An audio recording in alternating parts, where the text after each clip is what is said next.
the last several times that I've been with you, we've been taking a close look at some of the divisions of thought within Christianity the world over. So we've talked previously about Calvinism, about Pentecostalism, and then last Sunday we talked about premillennialism. We've been calling this series denominationalism. But this evening we have come to a particular belief system that I want to talk with you about that isn't a denomination of Christianity at all.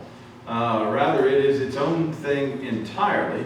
And so for the sake of tonight's lesson on atheism, we'll call this series Isms for a little bit, and we'll fix that right there. I have one more lesson in this series, and it's going to be 3 Sunday nights till I see you again, or it'll be the 4th one, I think, when I see you again, Lord willing. So that lesson is 5th in line because, like the fisherman with the fish in his live well, he's got that tag on the one that's going to be cold if he catches anything bigger. That's the lesson with the tag on it. That's the one that can be cold if time runs short. It's the shrimpiest of the 5, if you ask me. So given that there's 3 weeks in between now and then, or 4 rather, I might skip that one. It's on syncretism. And we might leave that one just for some other time and study something else, or maybe not. We'll see. You all, if you want to, let me know what you want. And if you want to go through that lesson when I get back, we can do that. And if you're ready for something else, we can do that too. You just tell me what your opinion is, and I'll gather all of those together and do what I want anyway. No, I'm just kidding. I'll take a tab and we'll go from there. I hope this series on various isms has been helpful to you, perhaps to help you understand a little bit more about what those systems are, if they were unfamiliar. Maybe to understand more why people would hold to them, and especially I hope we've offered some biblical reasons why I believe those systems are kind of wanting. This evening I want to consider an ism that I think is especially challenging. By no means is this an exhaustive treatment of the subject. And it's certainly one of those isms that is the fastest growing segment of American belief, and that is no belief at all, atheism. Proponents of this belief system either doubt very seriously that God exists, or they will firmly claim that he does not. Normally, when I preach, I very much prefer to keep right in the biblical text and work through passages of Scripture. But if you've studied this subject before, by virtue of this particular subject matter, we're going to have to approach it just a little bit differently. Any of our friends who might be unbelievers are not going to see Scripture as a common ground from which we can reason, as you and I might. So we're going to have to take a bit of a different tack discussing this subject than we have to this point. But we are going to look at some passages this afternoon, as we give the same kind of treatment that we have over the last few weeks now to this subject of atheism itself. Of the 4 different isms that we've discussed, this is the one that I think is actually the easiest to define. If you think about some of the others, you've got complicated theological systems. Within those systems, you've got all sorts of different variations and splinters and different groups or partitions within. What atheists, of course, believe is that there either is absolutely no God, or it's just extremely unlikely that there ever would be one. So that's pretty simple enough on the face of it. And there's actually nothing new or novel to this idea. All throughout the centuries, there have been people who denied that God existed. But over the last 16 years, not 16 years, almost 18 years, there has definitely been, again, wrong number, I can't add math, almost 20 years, over 20 years, there has been an upsurge in aggressive atheism, particularly spearheaded by what commentators often refer to as the 4 horsemen of new atheism.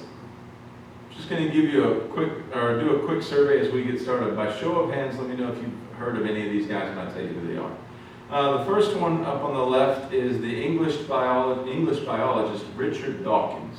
How many of you have heard of him? All right, a few. I imagine if you've heard of any of these guys, this will be the one. He's been banging the drum for atheism for some time. A more recent newcomer is the second guy, on the list. He's in the right corner at the top. His name is Sam Harris. Any of you heard of him? He's a neuroscientist by profession, so he studies the workings of the brain. Third, in the bottom left corner, is the relatively recently departed Christopher Hitchens, who called himself not just an atheist, but an anti-theist.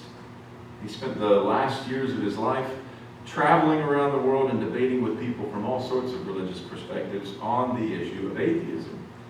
And then finally, in that bottom right-hand corner, probably the least well-known among these four is a philosopher whose name is Daniel Dennett. Over the last 21 years or so, these guys have published an enormous number of books that are noteworthy for just how aggressively they assert the worldview of atheism. You might have seen some of these books. They have absolutely been bestsellers. Richard Dawkins, among other books, has written The God Delusion. Christopher Hitchens, his most famous work along these lines was God is Not Great: How Religion Poisons Everything. Sam Harris has written a couple of books. One that was the most noteworthy is called The End of Faith. And Daniel Dennett has written a book entitled Breaking the Spell, all about breaking the hold of religion over humanity, trying to rid humanity of the curse of religion. Now, why the sudden upsurge and interest and development of a very abrasive style of atheism, such as we've seen in the last 20 years or so? You can take the most frothing at the mouth, Bible-thumping fundamentalist who's banging on the pulpit, and he will not look any less radical or fanatical in evangelizing his position than these guys do. So what's triggered this sort of atheism with an edge, as one referred it to, from the last few years? I don't know how well you'll be able to see this, but I showed you this book just a moment ago from Sam Harris, The End of Faith. Its subtitle is Religion, Terror, and the Future of Reason. It seems most people who have given their lives to the study and observation of philosophical currents, which is to say the trend of thought as a whole amongst a people or a state or a region or what have you, would say that the event that's triggered this kind of aggressive atheism was 9/11. We saw this as something of a trigger with New Calvinism. Some responded and said, well, I just want to believe God is in control of everything. And others have responded, no, there can't be any kind of a God if this sort of thing is going on. So why would 9/11 be a launching pad for new atheism? Think about what 9/11 represents. It's not just a horrific event.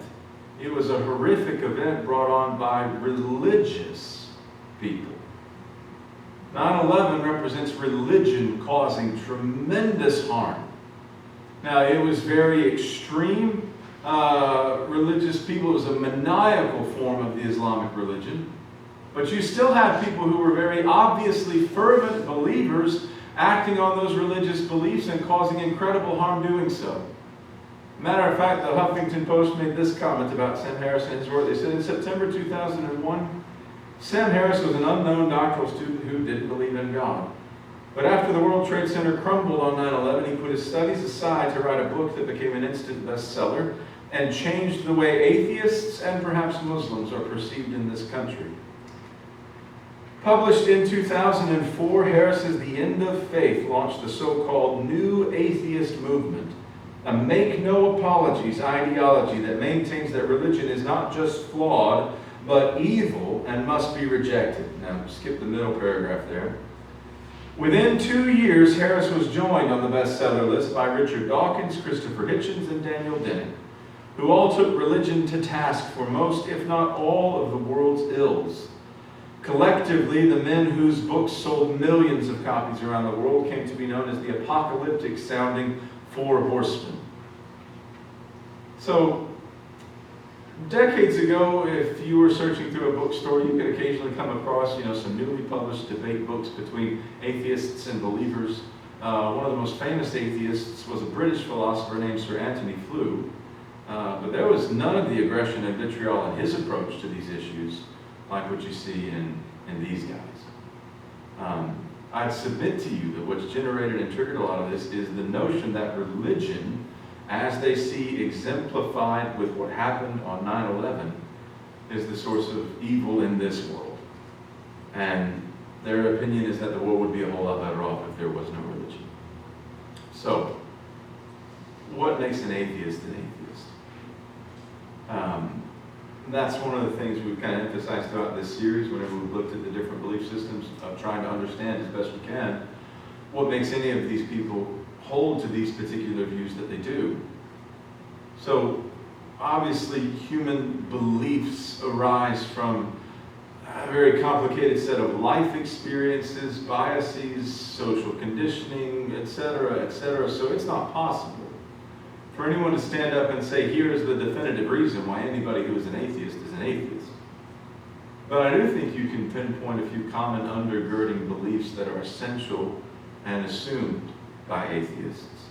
One especially, and to illustrate this particular belief, I want to quote to you from a lesser-known atheist, but certainly not someone who is less aggressive in propagating atheism. He's an author named Dan Barker.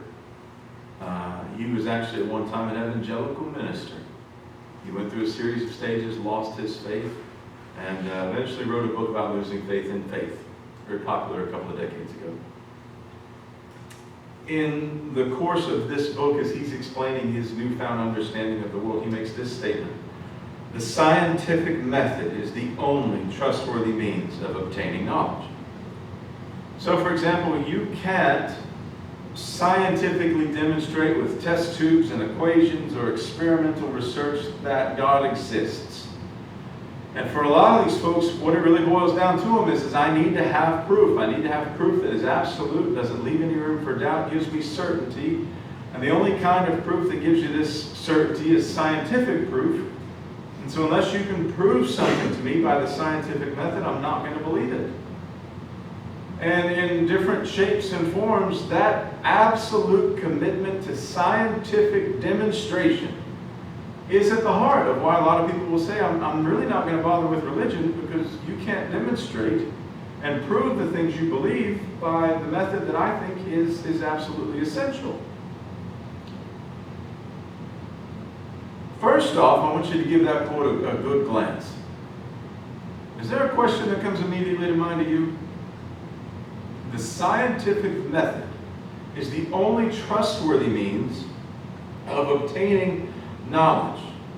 Would it be reasonable to ask Dan Barker, who said this question: by what means did you obtain the knowledge that the scientific method is the only trustworthy means of obtaining knowledge?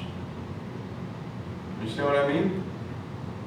You declare that the scientific method is the only trustworthy means of obtaining knowledge. Where'd you get that idea from? Did you prove that with some kind of mathematical formula? Did you demonstrate that with some sort of experiment in the lab? Obviously not. So even this assertion itself, that the only trustworthy way of obtaining knowledge is the scientific method, is something that can't be obtained by the scientific method. It refutes itself. And aside from that, the issue of faith in God is not an issue like you're proving something as simple as 2 + 2 = 4. It has to do with weighing evidence, with making commitments on the basis of the best evidence that's available to you, which is the basis on which we make most of the decisions in our life. Some of you, I'm sure, have battled illnesses, serious illnesses. You've gone to doctors, maybe multiple doctors. They've looked at your condition. They've done their very best with a number of wonderful scientific advancements and equipment and things that have been proven with this method to diagnose what's going on with you. They've done their best to map out what's wrong and the treatment that they think will be best for you. But did you only conclude that their treatment suggested was worthwhile if you could have 100% mathematical certainty, scientifically proven certainty that that was the treatment you needed? No. You went based on the best advice that you could get your hands on, the best evidence. as they made their case of, look, these are the scans, this is what we see, this is the history, this is what we understand, this is the best thing for you. Those of you who made the commitment to be married, you made a tremendous commitment based on faith, based on evidence, as you weighed all the reasons, all the experiences you've had, and decided, I believe it will be worth it to make this decision. There wasn't anything that could be formally demonstrated by mathematical logic in that. As a matter of fact, it's usually to the opposite, isn't it? So the point is, not only is this view that the scientific method is the only way you can know things self-refuting, but it also just doesn't even match what your own experience of all the major decisions and choices that you've ever had to make in life are actually like. With that in mind, what I want to do next is offer you 3 reasons why I don't think atheism makes sense. Reason number 1, just to start you with something very basic, I don't believe atheism makes sense in light of the nature of the universe. Now, what do we mean by that? Science has never been my forte, if anything ever has been, but things like astronomy and whatnot just fascinate me. As I understand it, what physics holds as the best understanding of our universe is that, unlike what many people had thought for centuries, the universe has not always existed. It had a beginning in time. There was a beginning to it all. And not only was there a beginning to our universe, but our universe displays properties that show there were finely, exquisitely tuned laws of physics that had to be functional and working for this universe even to begin to exist and continue to exist. Science is made possible because there are these beautiful, elegant, mathematical ways to describe the universe in which we live.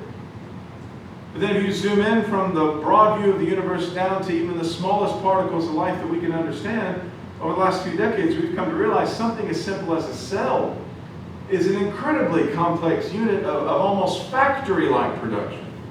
Our DNA, our genetic code, it's a virtual library with the genetic equivalent of letters that work together to form words and sentences and paragraphs in stories.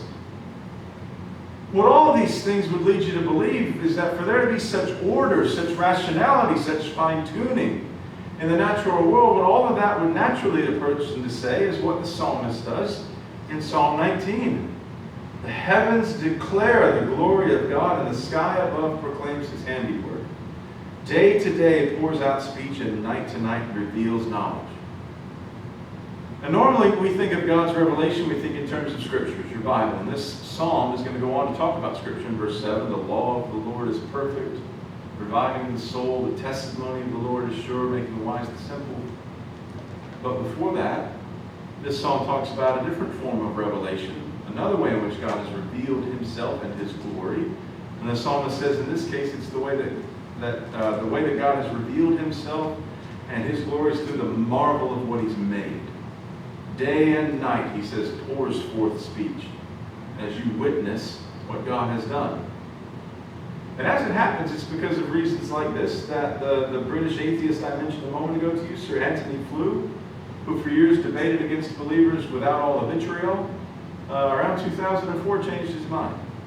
And he became a believer. Now, he didn't become a Christian in any sense of the word. But before he died, he decided there is simply too much precise organization of life in this universe for it simply to have been nothing more than a bunch of swirling particles that accidentally clung onto each other, or whatever the theory a person's wanting to work with. That there must have in fact been some kind of intelligence driving all of the creation that we see around us. You read about that in a book he wrote called There Is a God, How the World's Most Notorious Atheist Changed His Mind. I will say, I don't want you to come away from this with the idea that the current crop of atheists don't have a response to the points that I'm making for you. Periodically, you'll see them, they'll make some charges that science and physics have proven that things could just pop into existence from nothing. We had a young lady worshiping with us when I was up in Baltimore. She started dating a guy, and he, I guess, either was an atheist from the start or he had recently become one, and he started putting a lot of questions into her head. Questions I don't fear, but wasn't being honest as she was searching for the answers. And he sends me this YouTube video that's a guy taking 30 minutes to explain how something can pop out of nothing. That's kind of been a goal of theirs to pursue, to try to explain that. And a physicist named Lawrence Krauss wrote a book called A Universe from Nothing, trying to deal with that notion that if you've got a universe that seems finely tuned, that would point to a creator and a designer, trying to undercut that by claiming that he can demonstrate from physics that stuff can just pop from nothing, from empty space, until he is pressed on this point a bit, and then he made a couple of admissions in an interview, for example, in The Atlantic.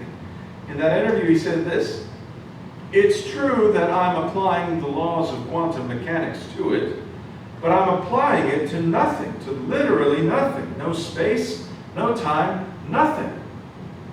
So what he's saying is, in quantum physics, there's something called a vacuum. You can have stretches of empty space. And the laws of physics can work on that empty space, and they can cause particles to pop into existence. Problem is, as soon as he wrote this book, even philosophers of science just pulverized him. They said, if you are claiming that there are rational, intelligent laws at work, then you haven't explained anything. Because we need to know where those laws came from. You're not arguing a universe from nothing. You're arguing a universe that grew out of intelligence. You understand? Even though you're applying the laws to nothing, where'd the laws come from? If there was nothing, where'd the law come from? Why does that exist? Why does that govern the universe? Later on in the interview, he makes this point. He says, if you can show how a set of physical mechanisms can bring about our universe, that itself is an amazing thing and it's worth celebrating. I agree, for their side it would be. But he says, I don't ever claim to resolve that infinite regress of why. He says, as far as I'm concerned, it's turtles all the way down. There's a famous story in physics about an astronomer that makes a lecture one day. He's explaining his theory of the nature and origin of the universe, and afterward a lady comes up to him and she says, Dr. So-and-so, I have a different proposal. She says, my proposal is that the world rests on the back of an enormous turtle. Now that view actually has some history, and I think like Hindu myth and different things like that. But the world rests on the back of an enormous turtle. And he kind of chuckles and he says, well, on what does that turtle rest? And she says, on the back of an even larger turtle. And he says, well, on what does that turtle stand? She says, on an even larger one. And he starts to get frustrated, and he says, well, what does that one stand on? And she says, you don't get it, mister. It's turtles all the way down. And that's the story he's referring to, and it's humorous, and I chuckle at it, and a couple of you chuckle at it, because, you know, it can't be turtles all the way down. But suddenly this book that's purporting to show how a universe can come from nothing just surrenders. I'm going to show you how you can get something out of nothing by applying the laws of physics to it and quantum mechanics and whatnot to it. Where did those come from? It's turtles all the way down. Isn't that what you were trying to talk about? So the issue isn't what does quantum physics say about how the laws of gravity and other laws of physics operate. What we want to know is, why are there laws of physics? Why do they work everywhere? Why do they work so well? Why are they so exquisitely designed? And what he's basically saying is, you know, you can just keep asking why, and I'm not really interested in all that. You wrote the book. If you're going to say, here's how it comes from nothing, you got to do a little bit better than saying, I'm not really interested in pursuing questions like those. Now, you and I as Christians believe, yes, there was intelligence behind the universe. There is a logical reason for there seeming to have been a moment of creation. There's a creator. And why the universe seems to be so ordered. It was designed. And for this reason, I find atheism lacking in its efforts to explain otherwise. A second reason why I don't believe atheism makes sense is I don't think it makes sense in light of the nature of human consciousness. When we speak about our consciousness, it is the fact that you and I are beings that we not only have experiences, we actually know we're having experiences. We can reflect on them. We're self-aware. We're self-aware, like the psalmist in Psalm 8 who said, when I look at your heavens, the work of your fingers, the moon and the stars which you set in place, what is man that you are mindful of him, and the Son of Man that you care for him? There isn't any other creature that can think like that. There's no other creature that can write something like that. You and I as human beings, we can actually sit around and think about why the world is so great. We can think about the laws of physics that are so finely tuned. Why is the world so vast? What's our place in it? We can think like that. That's consciousness. That's self-awareness. Where does this sort of mind come from?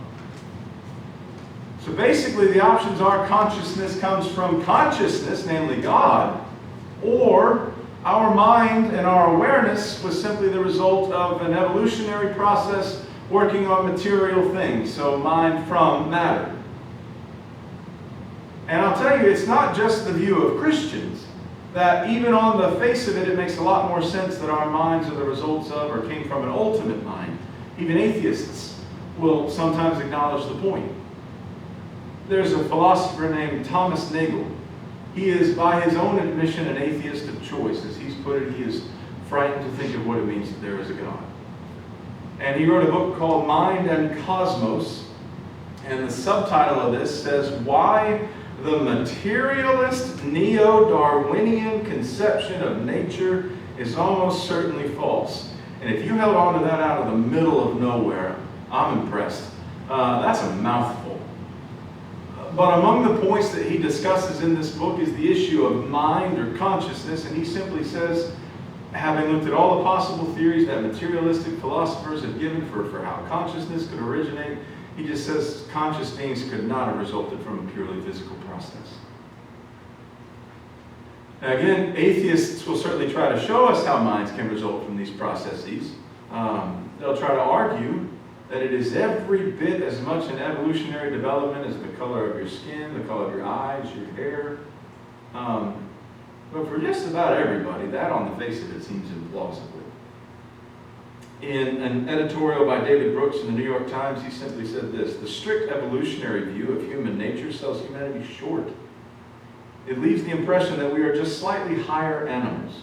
Thousands of years of evolutionary processes capped by a thin layer of rationality. It lops off entire regions of human possibility.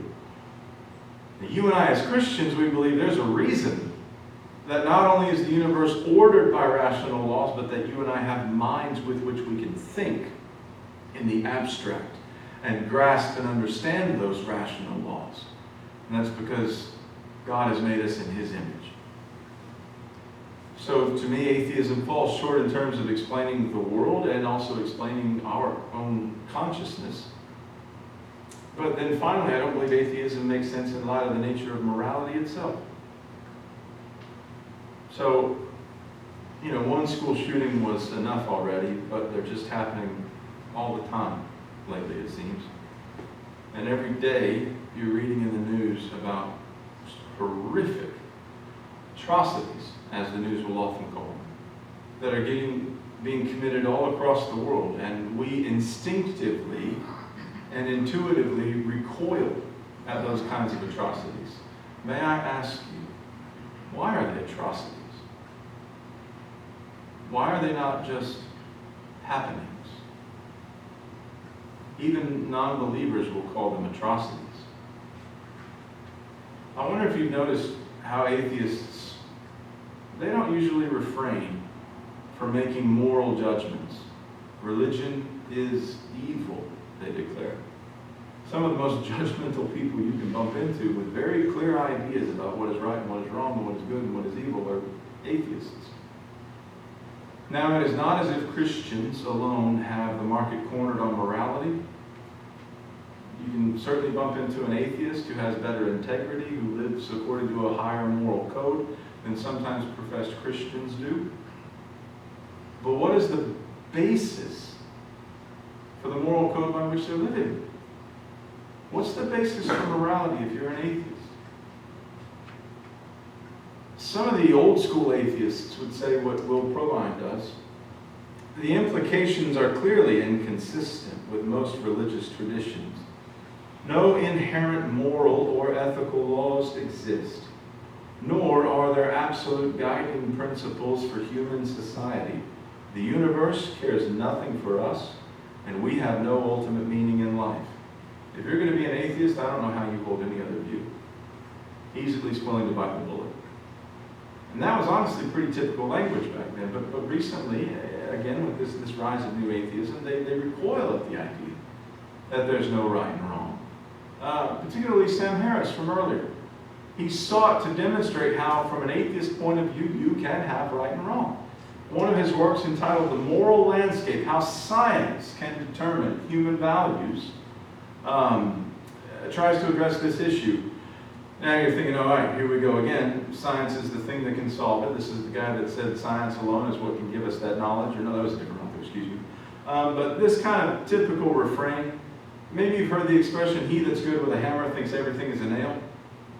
And that's the classic problem with a lot of these new atheists. Science, science, science, which has many wonderful qualities, medicines, technology, on and on and on. It is incredibly impressive, but it cannot tell us everything.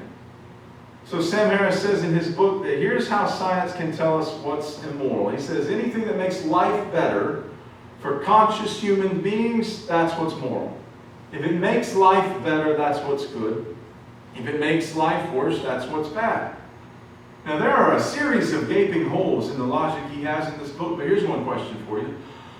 What if what makes life flourish for me and what makes life flourish for you are in conflict with each other? Maybe what makes life flourish for you is having a nice car. Maybe what makes life flourish for me is having your nice car. How do we sort that out? And when he was posed with this question, here's his answer. And again, he is making this grand claim, science can figure it out. And he said, how much time should we spend worrying about such a transcendent source of value? I think the time I'll take typing this sentence is already too much. Huh? Here you were allegedly driving to the end zone, and you halted and just punted it off the field. It's the critical question. Science can sort out moral values for us. Well, what if we don't agree what is moral? What if we don't agree what benefits life? Science has got it. Well, how? Not worth the time to really get into all of that. Again, he's a neuroscientist, so he's of the school of thought that believes everything you and I do is a result of physical actions in the brain. So he kind of comes at there being no free will from a different point of view than a Calvinist would, but there's no free will nonetheless. It's just a bunch of processes taking place in the brain. Gives you the illusion of all this stuff. So later in his book, he says, in neuroscientific terms, no person is more or less responsible than any other. And I have to say, on his terms, how could they be? If all that you and I are just neural processes taking place, how can I say, mine fired right, but yours fired wrong? So if this is the case, if we are all predetermined by physical processes in terms of what we're going to do and what we're going to think and how we're going to feel, how can anybody ever be declared to have done something wrong or right? And how can science determine human values? It can't. They need to ride the bus to the end of the route. It doesn't work. Now, they do have a lot of different answers that they'll offer. And if you'd like to dig into this subject further, please do. But under close inspection, I don't think their answers hold water. I don't know how you are, but sometimes when a lot of these questions will be posed, I will try very hard because I don't want to leave a stone unturned. I don't want to be afraid of a question. You might have heard the phrase before, truth, if it is truth, has nothing to fear from the closest scrutiny.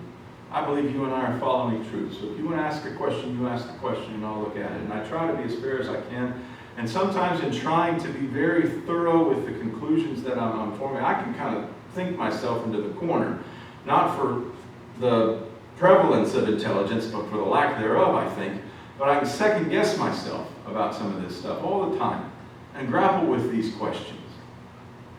But I'll tell you something that can drive you back to assurance in Christ very quickly is listening to any of these fellows talk for about 5 minutes. Because at the end, their answers are just, they're vapid, they're hollow. So in terms of right and wrong, what do you and I as Christians believe? We believe what the psalmist does in Psalm 119, that God is the ultimate good. His word, Psalm 119 says, reflects his character and tells us what is good. And so in Psalm 119, which is a celebration of the words of God, the psalmist says this in verse 65. You have dealt well with your servant, O Lord, according to your word. Teach me good judgment and knowledge, for I believe in your commandments. Before I was afflicted, I went astray, but now I keep your word. You are good and do good. Teach me your statutes. You and I believe the ultimate source of good is God himself. And if we seek to define right and wrong, we yield that definition to him. And since I do believe it is the case that all of us here this evening are believers, I think that's so. If you believe God is the source of good, may I say, if you have not been yielding to him, are you in any better position than someone who does not yield to him because they don't believe? A non-existent faith and an inactive faith will have the same result for us. A friend of mine back in Baltimore once preached a lesson entitled, Why Go to Hell Through the Church? Real good question. James 2 verse 17 says, faith by itself, if it does not have works, is dead. And if you need to repent so that your faith is reflected in how you live, we would love to help you do that this morning. Let us know if you need help with that while we stand.